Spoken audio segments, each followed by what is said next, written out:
Hello and welcome to Retro 500, where I take a look at a retro-ish game in 500 words, give or take 10%.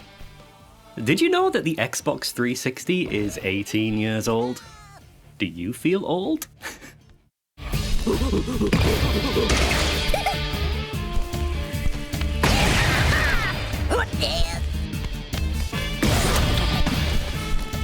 Do you like explosions?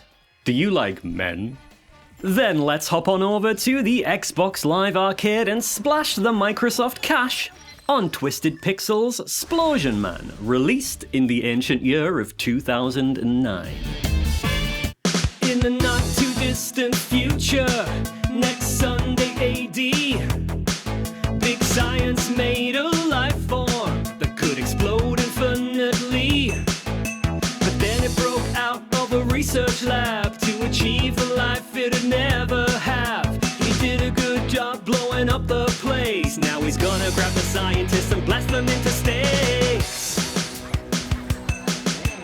Splosion Man is a 2.5D puzzle platformer whose titular combustible character has one ability: exploding. This acts as both an attack and a jump and can be performed up to 3 times in succession before a recharge is required.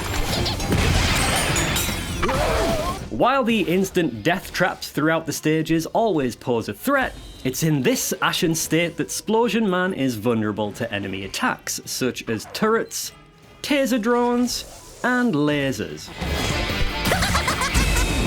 New mechanics are frequently introduced as you progress, one of the most useful and fun being the explosive canisters, which, when detonated, propel Splosion Man much further than a regular blast. They're used to great effect for solving puzzles and escaping danger, resulting in some enjoyable explosive acrobatics. The graphics, while locked to 30 frames per second at 720p, are colourful and full of character, holding up well to this day. The animations on Splosion Man himself are like something out of a late 90s Cartoon Network pilot, and perfectly convey how absolutely mental he is.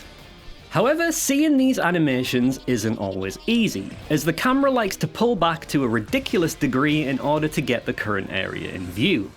It can also pivot for dynamic effect, which can throw off your platforming.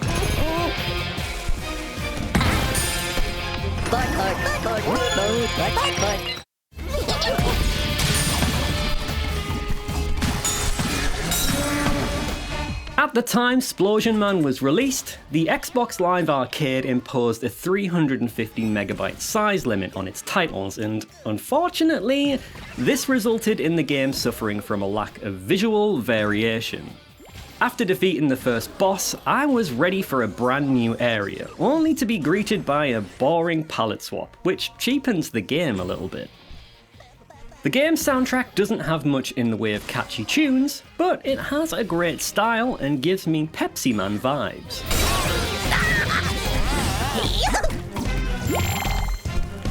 Whenever you explode, a layer of electric guitar fades in, which helps emphasize the action and prevent the music from becoming repetitive.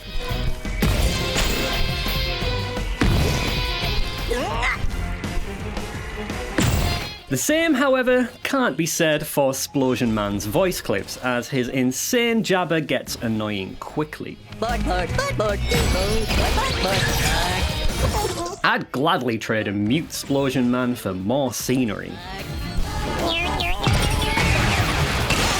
With 50 sizable and challenging levels, you get a lot of gameplay for those hard-earned Microsoft points, though what you gain in length, you lose in girth. Even 10 levels in, mechanics start to become recycled. The biggest offender being this close-in wall trap, which loses all sense of threat after your second encounter.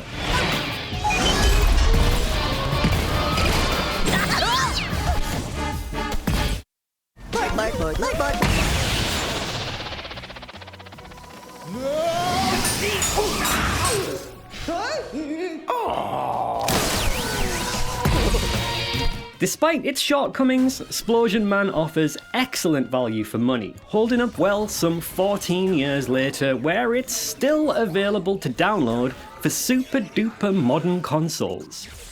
Go out and buy it while you still can. I promise you'll have a blast.